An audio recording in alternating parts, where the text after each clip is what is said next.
चला, अवधूत चिंतन श्री गुरुदेव दत्त, श्री स्वामी समर्थ महाराज की जय। तेव्हा आपला छांदोग्य उपनिषद चालू आहे आणि छांदोग्य उपनिषदामधला आता हा चतुर्दश खंड आपण आता घेत आहोत। आज त्या त्रयोदश खंड संपलेला आहे आणि त्या 13व्या खंडापर्यंत 4 अग्नींनी जे काही उपदेश केले उपकोशलला, आणि त्या उपदेशामध्ये त्यांनी ब्रह्मतत्व कुठे कुठे आहे हे त्यांनी विविध ठिकाणाचं वर्णन केलं। म्हणजे पृथ्वी आहे, अंतरिक्ष आहे, त्या द्युलोक आहे, त्याच्यानंतर सगळ्या दिशा आहेत, असं विविध ठिकाणाचं वर्णन केलं। विविध व्यारहती ज्याला म्हटलेलं आहे। व्यारहती म्हणजे काय, जे लोक हे सप्तलोक किंवा त्रैलोक्य आहेत त्याला व्यारहती असं म्हटलं आहे। तर त्या प्रत्येक व्यारहतीमध्ये ब्रह्मतत्व आहे आणि त्याचं त्यांनी वर्णन ह्या सगळ्या 4 अग्नींनी त्यांना केलं। कारण ह्यांनी अग्नीची उपासना 12 वर्षपर्यंत अग्नीची सेवा केली आणि त्याचे गुरु मात्र त्याला काही उपदेश न करता बाहेर निघून गेले। आणि गुरुमाऊलींनी सांगितलं गुरूंना की अरे ह्यांनी इतकी ह्यांनी सेवा केली आणि इतकं सर्व व्रत पाळलं, पण तरी तुमचा उपदेश त्याला अजून झाला नाही, त्यामुळे तो दुःखी आहे आणि त्यांनी अन्नत्यागही केलेला आहे। त्यामुळे तुम्ही काहीतरी ह्याला उपदेश करा असं जेव्हा म्हटलं तेव्हा ते गुरु निघून गेले तिथून। आणि मग आता अग्नींना असं वाटलं की या मुलांनी आपली इतकी सेवा केली 12 वर्ष, तेव्हा आपणच त्यांना उपदेश करू म्हणून 4ही अग्नींनी त्याला उपदेश केला। आणि उपदेशामध्ये त्याचा सार असा आहे की सर्वत्र ते ब्रह्मतत्व आहे आणि मग कुठे कुठे विशेषत्वाने आहे तर प्रत्येक अग्नीचा दक्षिणाग्नी आहे, उत्तराग्नी आहे, त्याच्यानंतर जे हवनाला हवन प्रधान असा अग्नी आहे, अन्नदान करणारा असा अग्नी आहे। तर ह्या विविध अग्नींनी त्यांच्या पद्धतीने त्यांनी ब्रह्मतत्वाचं सगळं हे वर्णन केलं।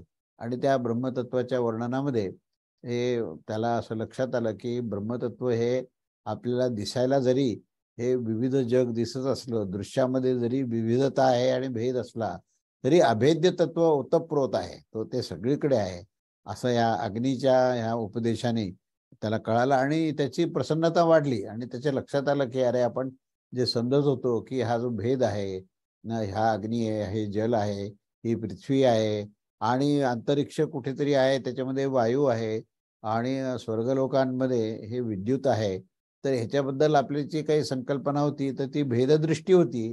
म्हणून अग्नींनी त्यांची ही भेददृष्टी संपूर्णपणे काढली आणि भेदामध्ये अभेद्य तत्व कसं पाहायचं ह्याच्याबद्दलचा उपदेश केला।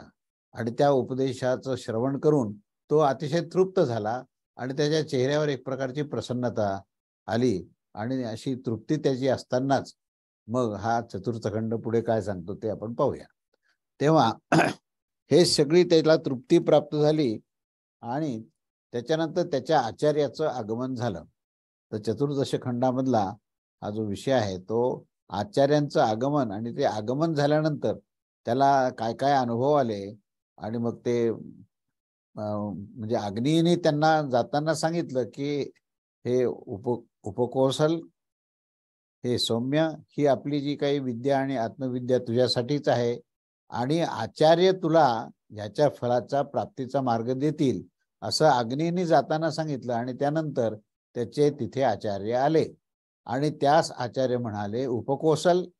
तेव्हा पुन्हा एकदा उपकोसल म्हणाला की उपकोसल हे सौम्य, हे आम्ही तुझ्या प्रती आपली विद्या अर्थात अग्निविद्या आत्मविद्या ही ज्यामध्ये प्रथम प्राणो ब्रह्म कम ब्रह्म खम ब्रह्म असं एक निवेदन केलं होतं अग्नीनी आणि इत्यादी रूपाने सांगितलं होतं की आता ह्या विद्येच्या फलाची प्राप्तीसाठी तुला आचार्य पुढचा मार्ग दाखवतील असं सांगून अग्निगण सगळे जे आहेत ते गुप्त झाले, उपरत झाले आणि कालांतराने मग त्याचे आचार्य त्याच्यापाशी आले।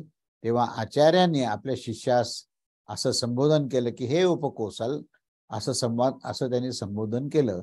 आणि मग त्या संबोधनानंतर पुढचा हा दुसरा मंत्र असा आहे की आचार्य आणि उपकोसल यांचा संवाद होतो आणि ह्या संवादामध्ये मुख्यत्वे करून जे गुरु त्यांना जे सांगतात की ब्रह्मतत्व काय आहे आणि आतापर्यंत अग्नीने जे सांगितलं ब्रह्मतत्व काय, तर याच्यामध्ये कसा हा भेद आहे आणि मूळ ज्या ब्रह्मतत्वाच्या दिशेने ते सद्गुरू कसे घेऊन जातात याचं वर्णन आहे. तेव्हा दुसरा हा जो मंत्र आहे तो असा आहे की भगव इति प्रतिश्रुवा ब्रह्मविद इव सौम्यते मुखम भाती कोनु आत्वानु शासेति कोनु मानु शिष्याद भो इति हापेव निंडुत इमे नूतनम दृश्या इति अग्नित अभ्युदे किनुम सौम्य कीलते वोचंडिती. असं त्या मंत्राचा अर्थ शब्दशः असा आहे की त्यांनी यांना आपल्या गुरुला आल्यानंतर संबोधन केलं की हे भगवान, असं त्याला उत्तर दिलं. तेव्हा त्याच्या पुढे जे आचार्य त्याला म्हणाले की हे सौम्य, अरे तुझे मुख तर आता ब्रह्मवेत्याच्या समान असं जाणून येत आहे की अतिशय प्रसन्न आणि एक प्रगल्भता तुझ्या मुखावर आलेली आहे. तेव्हा मला असं वाटतं की तुला कोणीतरी उपदेश केलेला असला पाहिजे, त्याच्याशिवाय एवढी प्रसन्नता तुझ्या चेहऱ्यावर येणार नाही. तेव्हा मला असं सांग की तुला उपदेश कोणी केला. आणि त्यावेळेस तो उपकौशल म्हणतो की अहो आचार्य, मला कोण उपदेश करणार, मला असे सांगून जणू काही तो काहीतरी लपवत होता. आणि पुन्हा तो अग्नीच्या दिशेने संकेत करून बोलला की निश्चितच त्या अग्नीने मला उपदेश केला आहे आणि जे अन्य प्रकारचे होते ते सुद्धा असे आहेत, असे सांगून त्यांनी पुढे अग्नीस सांगितले की आचार्यांनी विचारले, हे सौम्य, त्यांनी तुला त्या अग्नीने तुला नेमकं काय दाखवलंय ते आम्हाला सांग, असं आचार्य त्याला म्हणतात. त्याच्या पुढे हा मंत्र असा आहे, तिसरा मंत्र की इदम इति ह प्रजित यज्ञे लोकान्वान किल सौम्य ते वोचन्न अहम तू ते तद वक्ष्यामि यथा पुष्कर पलाश आपो न श्लिष्यन्त इवमेवं विधि पापम कर्म न श्लिष्यत इति ब्रवीतु मे भगवान इति तस्मै होवाच. तेव्हा त्यांनी असं दाखविलं आहे असं सांगून उत्तर दिलं. आणि काय सांगितलं याच्यावर पुढे आचार्य म्हणाले की हे सौम्य, त्याने तुला केवळ लोकांचाच उपदेश केला, म्हणजे विविध प्रकारचे जे व्याहृती किंवा लोक आहेत, भूलोक, भुवरलोक, स्वर्गलोक, ह्याचाच तुला त्यांनी अग्नीने तुला उपदेश केला आहे.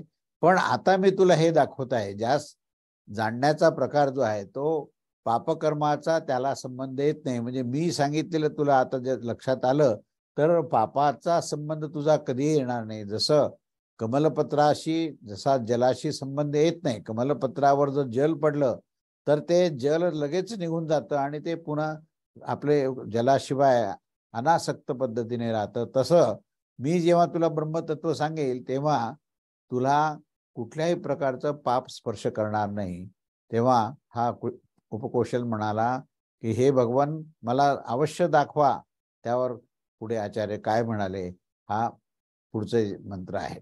आणि त्यावेळेस त्याच्यामध्ये आशय ह्याचा आहे ह्या मंत्राचा की भगवान त्यांनी उत्तर दिलं की भगवान, नंतर आचार्यद्वारे म्हणाल की हे सौम्य, तुझे मुख तर ब्रह्मवेत्याच्या समान प्रसन्न जाणून येत आहे, तेव्हा तुला कोणी उपदेश केला आहे का असे सांगण्यात आल्यावर तो म्हणाला की हे भगवान, आपण आपल्या बाहेर जाण्यानंतर मला कोण उपदेश करेल, असं त्याने लपवण्याचा प्रयत्न केला. जणू काही तो अग्नीच्या कथनाचा आपण म्हणजे गोपन सदृश्य हे कार्य करू लागला. तेव्हा अपईव निहनुते यामध्ये तात्पर्य असं आहे की तो अग्नीच्या कथनास न तर जसेच्या तसे सांगू लागला आणि न त्याला लपवू शकला. म्हणजे तो जसा उपदेश केला तसंही सांगू शकला नाही आणि अजिबात उपदेश केला नाही असंही तो लपवू शकला नाही. तर मग कसं झालं तर पहा की माझ्याद्वारे परिचर्या केलेले जे अग्नींनीच मला उपदेश केला आहे त्यांनी शेवटी मान्य केलं. कारण की आता आपल्याला पाहून हे अशा प्रकारे म्हणजे कापत असताना दिसून येते की जेव्हा की प्रथम हे अन्य प्रकाराने होते, अशा प्रकारे एक व्यंगोक्ती करून त्याद्वारे त्यांनी अग्नीस असं दाखवलं. आणि नंतर मग हे सौम्य, अग्नीने तुला काय सांगितलं असं पुन्हा एकदा प्रश्न त्यांनी विचारला. तेव्हा हेच सांगितले असं म्हणाला. पण तो प्रत्यक्ष काय नेमकं सांगितलंय हे तो सांगू शकला नाही. अर्थात त्यांनी केवळ प्रतिकात्मकच सर्व दाखवलं आणि अग्नीने सांगितलेला उपदेश ह्या बाबतीत नव्हताच खऱ्या अर्थाने. तेव्हा आचार्याने सांगितलं की हे सौम्य, अग्नीने तुला पृथ्वी इत्यादी लोकच दाखविले आहेत, ब्रह्मचे पूर्णत्वाने उपदेश तुला केलेला नाही. आणि आता मी तुला ब्रह्मतत्वाचा उपदेश करेन, ज्यास तू ऐकू इच्छित आहेस. तेव्हा माझ्याद्वारे सांगण्यात येणाऱ्या या ब्रह्मज्ञानाचे महात्म्य ऐकून ज्या प्रकारे पुष्कर पलाश कमलपत्रामध्ये जलाचा यत्किंचितही संबंध नसतो, अगदी त्याच प्रकारे जसे ब्रह्मतत्वाचा उपदेश मी करेन आणि ते तू जाणल्यानंतर तुला पापकर्माचा संबंध यत्किंचितही होणार नाही. आचार्याने अशा प्रकारचे सांगितल्यानंतर उपकोसलाला अतिशय त्या ठिकाणी उत्कंठा झाली आणि तो आपल्या आचार्याला म्हणाला की भगवान, तुम्ही मला अवश्य सांगा, हे सर्व तत्वरहस्य काय आहे, ब्रह्मतत्व काय हे तुम्ही मला सांगा, अशी त्यांनी प्रार्थना केली.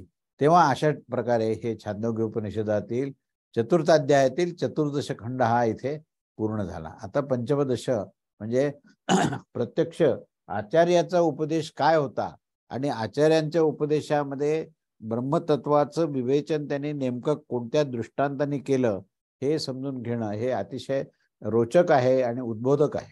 पंचदश खंड आता सुरू होतो आणि आचार्य उपदेश करतात आणि आचार्यांच्या उपदेशामध्ये हा मुख्य जो भाग आहे तो नेत्रस्थित पुरुषाची उपासना सांगितली. नेत्रस्थित पुरुषाची उपासना. तेव्हा मंत्र असा आहे आणि त्याचा विस्तार आपण पाहू.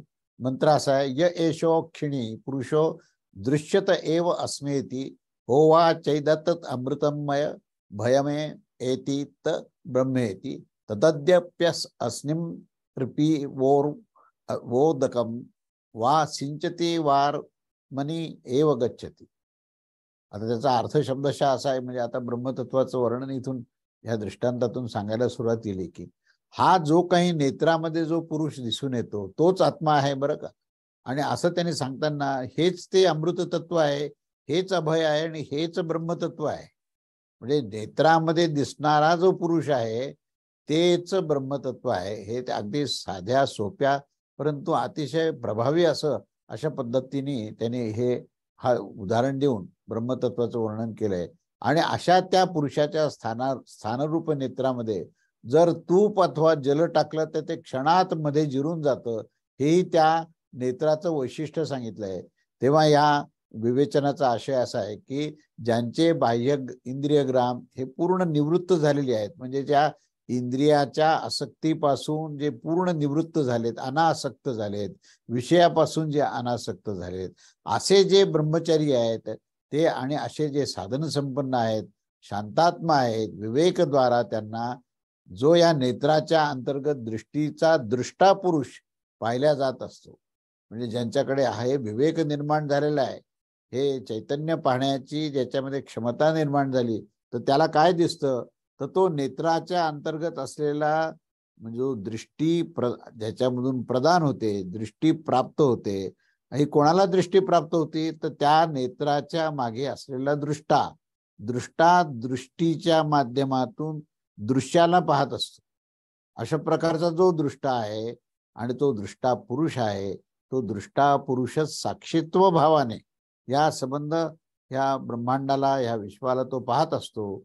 आणि म्हणून त्या पाहणाऱ्या दृष्टाला काय म्हटलेलं आहे की तो नेत्राचा नेत्र आहे, तो नुसता नेत्र नाहीये, तर नेत्राचा नेत्र आहे. कारण नेत्र माध्यम आहे आणि नेत्राच्या माध्यमातून दृष्टी निर्माण होते आणि दृष्टीने दृश्य पाहायला जातं. पण कोण पाहतो, तर नेत्राचा नेत्र म्हणजे तो दृष्टा, असं श्रुतीने त्याला प्रमाणित केलेलं आहे. आणि त्याप्रमाणे या अंतर्गत दृष्टीचा दृष्टा जो आहे त्या दृष्टाला नेत्राचा नेत्र असं म्हटलं आहे. तेव्हा तो सर्व प्राण्यांचा आत्मा जो आहे तो त्या दृष्टीमध्ये असतो आणि तो दृष्टा जो आहे तो दृश्य पाहत असताना जो पाहणारा दृष्टा आहे तो त्या दृश्यापासून संपूर्णपणे अलिप्त असतो, म्हणून ते ब्रह्मतत्व आहे. म्हणजे त्या दृष्टाला ब्रह्मतत्व का म्हटलेलं आहे की तो संबंध दृश्यापासून अलिप्त आहे, पण तरी तो संबंध दृश्याला साक्षीत्व भावाने पाहत असतो. असा साक्षीत्व भावाने पाहणारा जो आहे तोच हा आत्मा आहे आणि तेच ते ब्रह्मतत्व आहे असं आचार्यांनी सांगितलं. तेव्हा ब्रह्मतत्व जो आहे तो नेत्रस्थ पुरुषाचं हे महात्म्य आहे आणि नेत्रस्थ पुरुष हेच ब्रह्मतत्व आहे. या पुरुषाच्या स्थानभूत नेत्रामध्ये जर तूप आणि जल टाकलं तर क्षणमात्रास मध्ये ते जिरून जातं. म्हणजे हे उदाहरण काय दिलं की पद्मपत्राच्या जलाच्या समानच नेत्राशी, जलाशी किंवा तुपाशी संबंध असतो म्हणजे राहत नाही.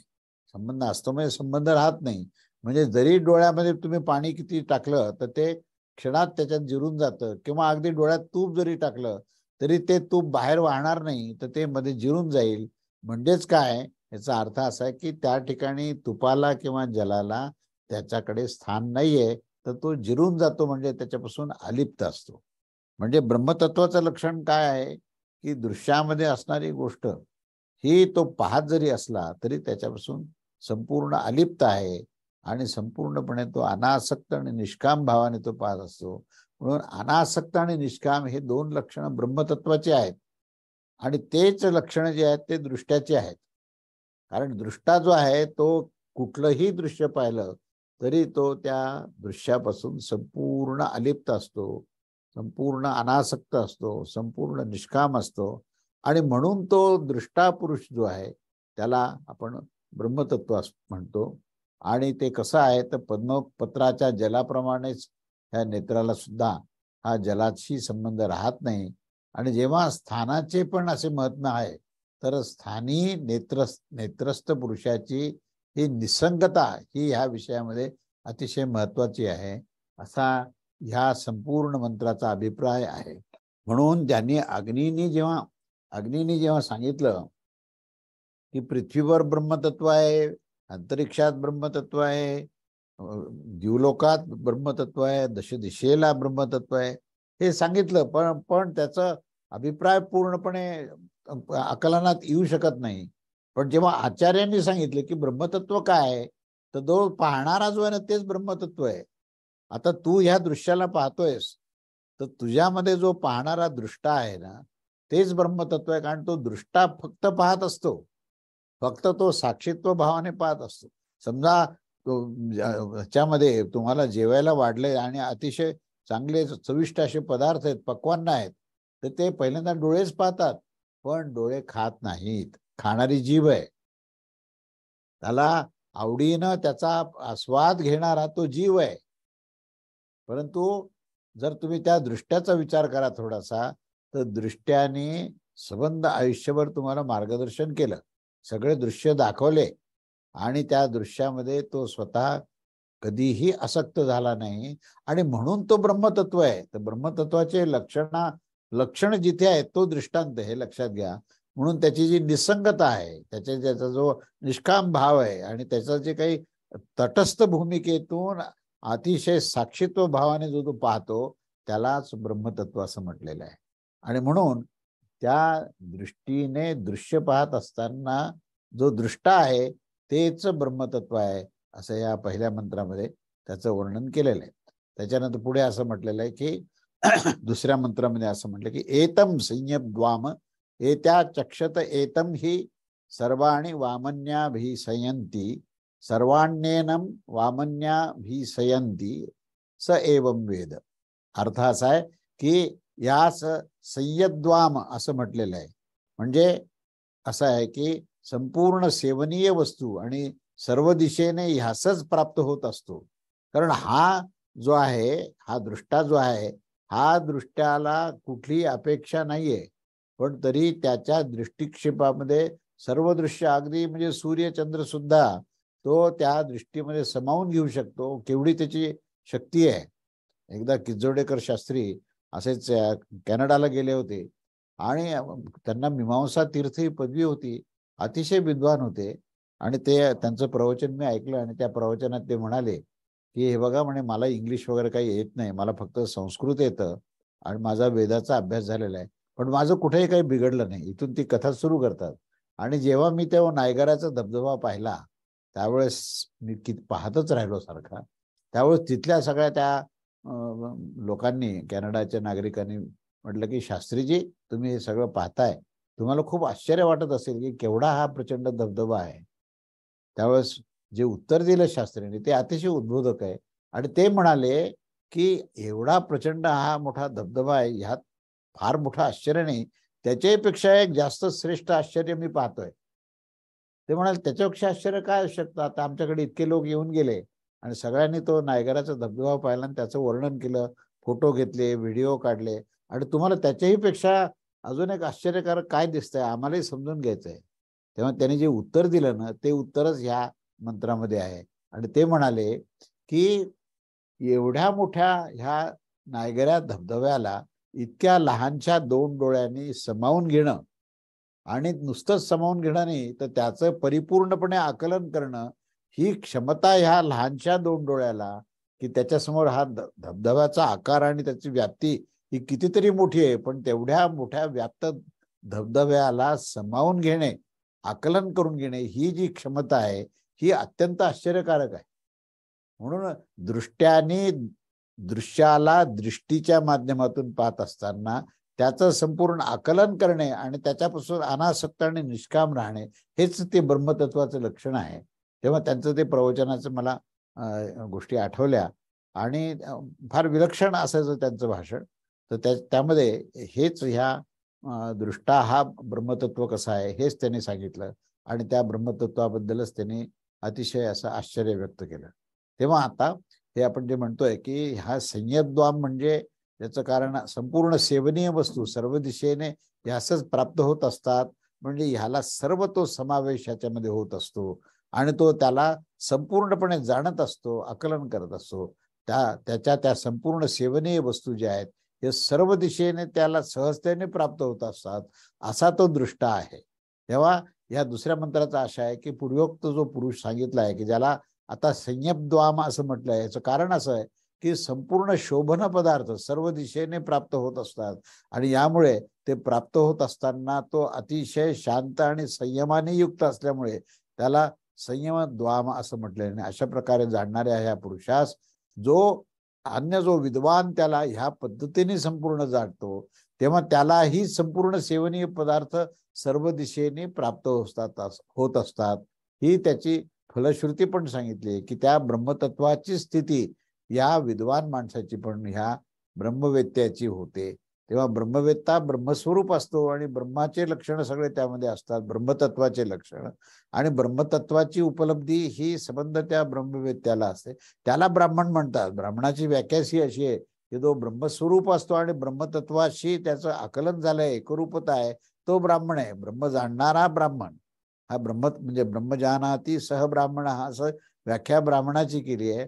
तेव्हा ब्राह्मण कोण आहे तर तो ब्रह्मस्वरूप झालेला आहे, ब्रह्मवेत्ता म्हणून त्याला म्हटलेलं आहे. तर असं हे त्याची उपलब्धी आहे. तेव्हा पुढे आता त्याच संदर्भामध्ये पुढचा मंत्र असा आहे की एव उ एव वामनीय रेष ही सर्वाणी वामानी नयती, सर्वाणी वामानी नयती य एवं वेद. म्हणजे हीच ती वामनी विद्या आहे, हीच वामनी आहे, कारण की हे संपूर्ण वामाचे वहन करत असते आणि तो संपूर्णपणे त्याचं आकलन करून त्याला जाणत असतो. तो वामाचंच वहन करत असतो. आता हे वाम काय आहे हे पुढे आशयामध्ये दिलेलं आहे की ह्यालाच वामनी असं म्हटलंय, कारण हे आपल्या धर्मरूपाने प्राण्यांच्या बद्दल आणि त्यांच्या पुण्यसंचयाच्या अनुसार संपूर्ण वाम म्हणजेच पुण्यकर्म, या पुण्यकर्माचा तो वहन करत असतो. अशा या विद्वानास मिळणारे फल जे आहे तो जो जाणत असतो तो संपूर्ण पुण्यफलाचंच वहन करत असतो.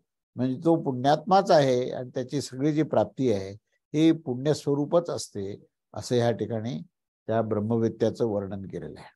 तेव्हा पुढे असं म्हटलंय की त्याचा दुसरा अजून पुढचं एक लक्षण पुढच्या मंत्रात सांगितलं आहे की एष उ एव भामनी रेष ही सर्वेषु लोकेषु भाती, सर्वेषु लोकेषु भाती या एवं वेद. म्हणजे हीच ती भामिती आहे, कारण की संपूर्ण लोकांमध्ये ती भासमान आहे. भासमान असल्यामुळे भामिती असं म्हटली. हीच तत्व जी आहे ती भामिनी आहे आणि असं जो जाणतो तो सुद्धा संपूर्ण लोकांमध्ये तो स्वतःही भासमान होत असतो. म्हणजे आशय असा की हीच ती भामिनी आहे, कारण की संपूर्ण लोकांमध्ये आदित्य, चंद्र, अग्नी इत्यादीच्या रूपात हे एकच ते ब्रह्मतत्व भासमान होत असतं. म्हणून त्याला अनेक रूपामध्ये, अनेक भिन्न भिन्न आविष्कारामध्ये तो भासमान होतो. म्हणजे भासमान हा शब्द का वापरला की तो प्रत्यक्ष तसा नसतोच, तो प्रत्यक्ष ब्रह्मतत्वच आहे, पण आम्हाला प्रतिभासित होतो की हा सूर्य आहे, हा चंद्र आहे, ही पृथ्वी आहे, हे अंतरिक्ष आहे, हा स्वर्ग आहे, अशा प्रकारचा तो भासमान होतो म्हणून त्याला भामिनी म्हटलेलं आहे. म्हणून तो भामनी आहे, कारण तो संपूर्ण लोकांमध्ये आदित्य चंद्र अग्नी इत्यादी रूपामध्ये तो भासमान होत असतो आणि त्याच्याच प्रकाशाने हे सूर्य चंद्र प्रकाशित होत असतात. हे पुढचा त्याचा महत्वाचा भाग सांगितलाय की याचं तो स्वतः इतका प्रकाशमान आहे, इतका दैदिप्यमान आहे की त्याच्याच प्रकाशाने सूर्य हा प्रकाशित झालेला असतो आणि मग सूर्य सर्व संबंध ब्रह्मांडाला हा प्रकाश देत असतो, असं हे श्रुतीने सिद्ध केले आहे.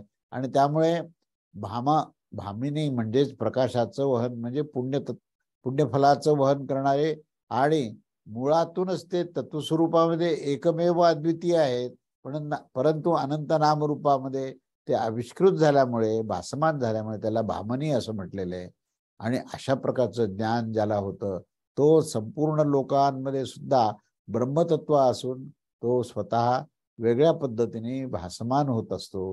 म्हणून त्या ठिकाणी त्या ब्रह्मवेत्याचं आपल्याला हे लक्षण समजलं पाहिजे की ब्रह्मवेत्ता अनेक विषयावर विवेचन करत असतो, पण मूलतः तो ब्रह्मस्वरूप आहे हे आकलन होणं ही फार महत्वाची गोष्ट आहे, असाच ह्या ठिकाणी संदेश आहे. आता ह्या ब्रह्मवेत्याबद्दलचा पुढचा जो मंत्र आहे तो ब्रह्मवेत्याची गती काय आहे, तो त्याची म्हणजे जीवन संपन्न झाल्यानंतर तो कसा प्रकारचा गतिमान होतो आणि त्याची नेमकी गंतव्य स्थान त्याचं काय आहे, काय गती आहे, याच्यावर हा पुढचा मंत्र आहे. आणि पाचवा मंत्र असा आहे की अथ यदु चैवास्मि अंछव्यम कुर्वन्ति यदीच ना आर्चिष मेवाभि संभव ना न्या आर्चिषो हरन अपूर्यमाण पक्षम अपूर्यमाण पक्षाम अद्यान शु दंगमेग्नि मासास्तान मासेभ्यः संवत्सरम संवत्सर आदित्यम आदित्याम चंद्रमसम चंद्रमसो विद्युत तत्पुरुषोत मानवः स एना ना न ब्रह्म गमयन्तेति देवपथो ब्रह्मपथ एतेन प्रतिपाद्य मानाम इमं मानवम आर्तम ना वर्तन्ते ना वर्तन्ते. त्याचा अर्थ काय ते बघा. आता श्रुती काय म्हणते की पूर्वोक्त जे ब्रह्मविद्येची जी गती दाखवली आहे त्यासाठी त्याने विवेचन वर्णन केलंय की असे जे ब्रह्मविद्या आहेत त्याचं शवकर्म करा अथवा करू नका. म्हणजे त्याला मृत्यूच्या नंतर त्याच्यावरचा जो भडाग्नी द्या, मंत्राग्नी द्या, ते शवकर्म तुम्ही यथोचित शास्त्रोक्त पद्धतीने करा अथवा करू नका, तरी पण त्याची गतीमध्ये त्याच्या फरक पडणार नाही हे सांगितलंय. की त्या अर्चिर अभिमानी देवतांच्या आणि देवस अभिमानास शुक्ल पक्ष आणि शुक्ल पक्षाभिमानी देवतापासून उत्तरायण 6 महिन्यास प्राप्त होतो आणि मग त्या 6 महिन्यापासून पुढे संवत्सरास, संवत्सरापासून आदित्यास आणि नंतर आदित्यापासून चंद्रमास आणि चंद्रमासापासून ह्या विद्युतला तो प्राप्त होतो. आणि त्या विद्युतला प्राप्त झाल्यानंतर तिथून एक अमानव पुरुष येतो आणि त्यास ब्रह्मलोकास प्राप्त करून घेण्यासाठी तो त्याला घेऊन जातो. असा हा संपूर्ण देवमार्ग आहे, यालाच ब्रह्ममार्ग असं सुद्धा म्हणतात. तेव्हा येथे जाणारे जे पुरुष आहेत ते मानव मंडळात परत येत नाहीत, असा याचा शब्दशः अर्थ आहे. तेव्हा आशय काय आहे की हा ब्रह्मवेत्ता काय आणि याची गती काय, याच्यावर सगळं हे विवेचन आहे. तेव्हा हे उपयुक्त जे ब्रह्मविद्येची गती दाखविली आहे अशा प्रकारे ह्याला संपूर्णपणे जो जाणतो आणि तशा प्रकारची जो उपासना करतो त्याचा मृत्यू होईपर्यंत ऋत्विग्न जे आहेत ते शवकर्म करतील अथवा करणार नाहीत, तरीही त्या शवकर्मास न केल्याने देखील अशा प्रकारे जाणणारा हा जो उपासक असतो तो सर्वथा प्रतिबद्ध होऊन ब्रह्मलोकास प्राप्त होतच असतो. आणि न त्या शवकर्माचा संबंध आहे आणि तो केला अथवा न केला, ते शास्त्रयुक्त कर्म केलं अथवा नाही केलं ऋत्विकाने, तरीही त्यांना ब्रह्मलोक हा उत्कृष्ट लोक त्याला निश्चितच प्राप्त होत असो. जसं की या कर्माने न होता तो वृद्धिंग होतो, न तो घटतो, म्हणजेच तो ब्रह्मस्वरूप आहे. या कर्मामुळे त्याच्यामध्ये काही वृद्धी होते किंवा कर्म न केल्यामुळे तो कुठेतरी क्षीण होतो किंवा घटतो असं नाहीये, कारण तो स्वतः ब्रह्मवेत्ता ब्रह्मस्वरूप आहे.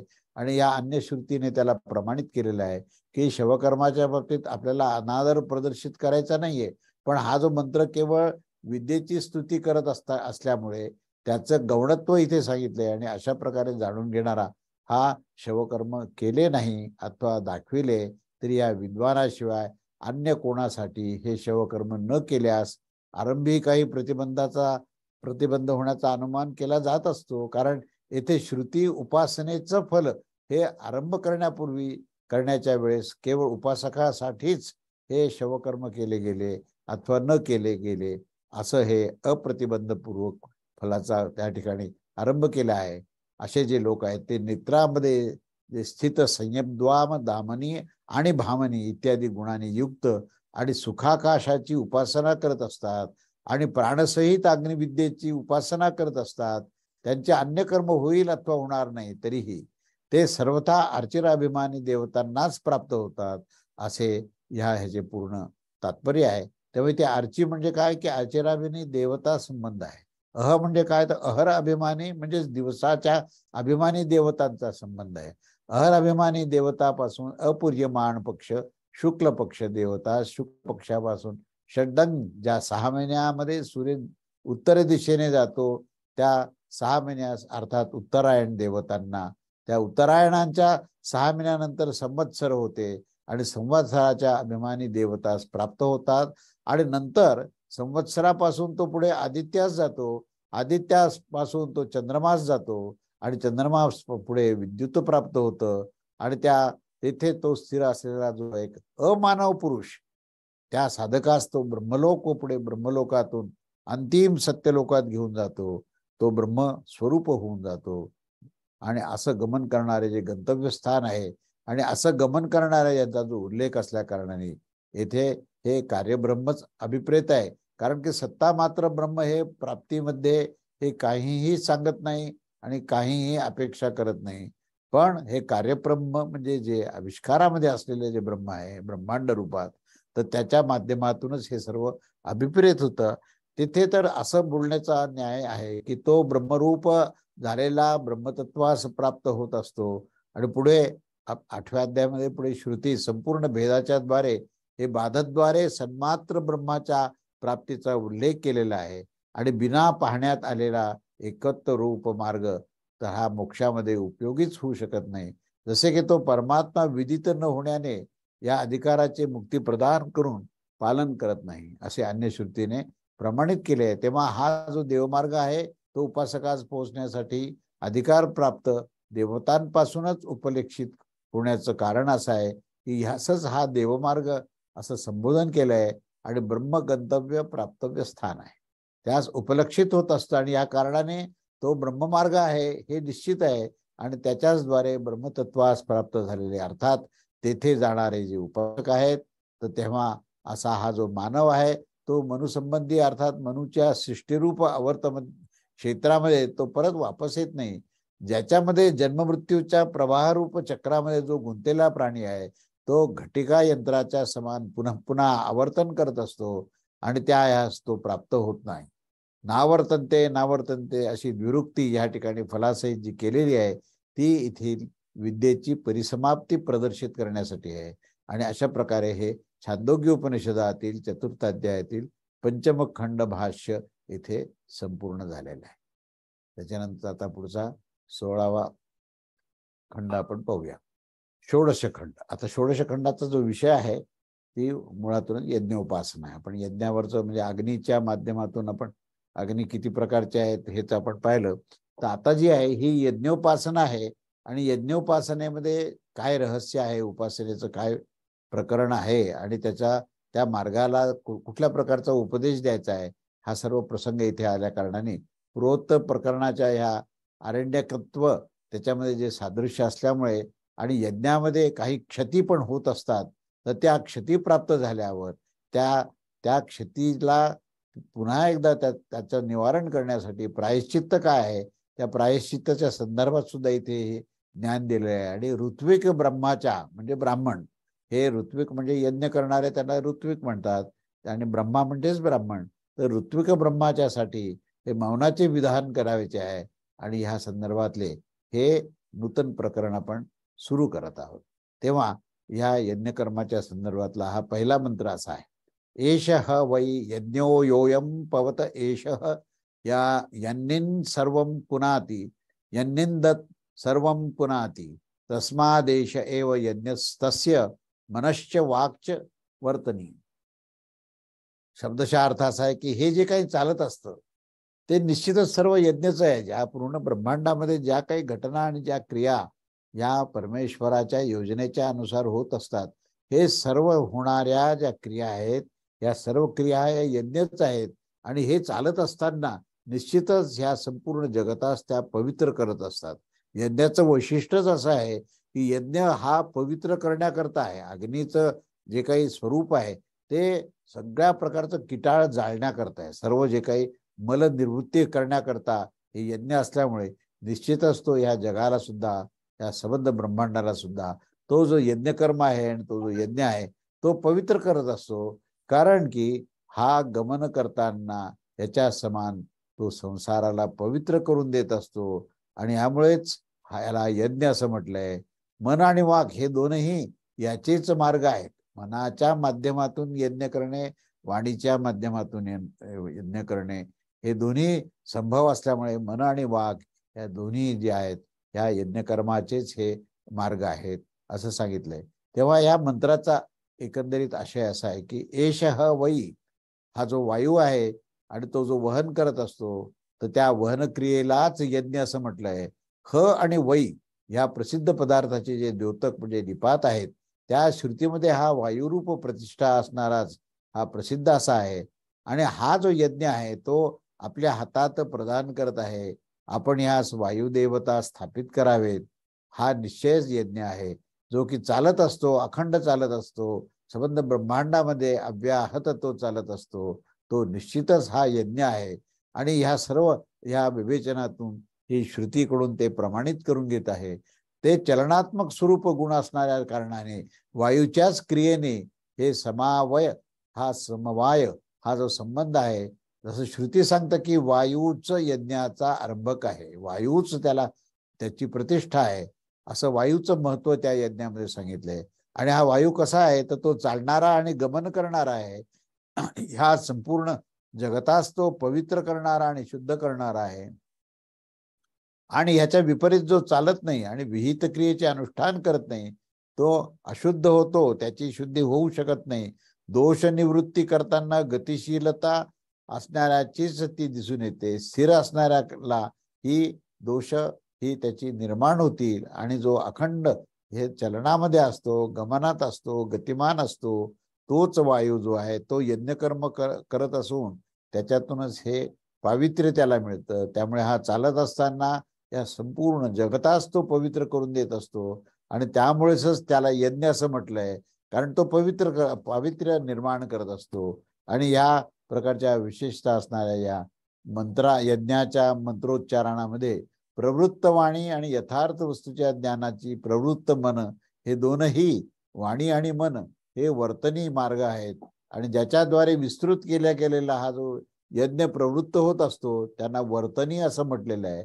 आणि प्राण आणि अपान ह्या दोघांच्या योगाने ज्याचे परिचालन होत असतं त्या मन आणि वाणीचा जो पूर्वापार क्रम असतो तोच यज्ञ आहे, अशी दुसरी एक श्रुती सांगत आहे. आणि अशा प्रकारे हे जे कारण त्याचं ही वाणी आणि मन असं सांगून त्या दोन्हीनेच यज्ञ हा प्रवृत्त होतो. आणि त्यामुळेच वाणी आणि मन हे यज्ञाचे दोन मार्ग सांगितले गेले आहेत. त्यानंतर पुढे ब्रह्माच्या मौनभंगाने यज्ञाची हानी कशी होते याच्यावरचं विवेचन आता त्या दुसऱ्या आणि तिसऱ्या मंत्रात आहे. तर तो मंत्र आपण वाचू आणि नंतर वेळ मिळाला तर त्याच्यावर हे करू, नाही तर पुढच्या रविवारी बघूया. 2 आणि 3 हे दोन मंत्र आहेत.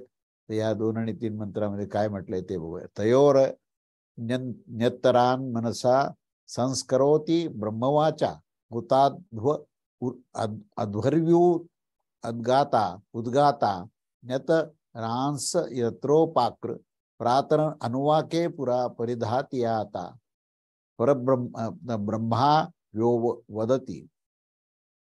हा दुसरा मंत्र आहे. आणि तिसरा मंत्र असं की अन्यतराम एव वर्तनी संस्कृतोती ही त्याने अनंतरा स यथैक पाद वृजन रथो वैकेन चक्रेण वर्तमानो रिष्यते व मस्य यज्ञो रिष्यति यज्ञम रिष्यंत यजमानो अनुरिष्यति स इष्ट्वा पापियान भवती. चा अर्थ आणि त्याचा विस्तार जो आहे तो आपण पुढच्या रविवारी बघूया. तेव्हा पुढच्या रविवारी ह्या 16व्या खंडामधला हा दुसरा आणि तिसरा मंत्र आपण पाहूया आणि पुढच्या रविवारी हा अध्याय आपला संपेल. कारण 16वा आणि 17वा खंड झाला की हा चौथा अध्याय संपेल. अवधूत चिंतन श्री गुरुदेव दत्त. श्री स्वामी समर्थ महाराज की जय.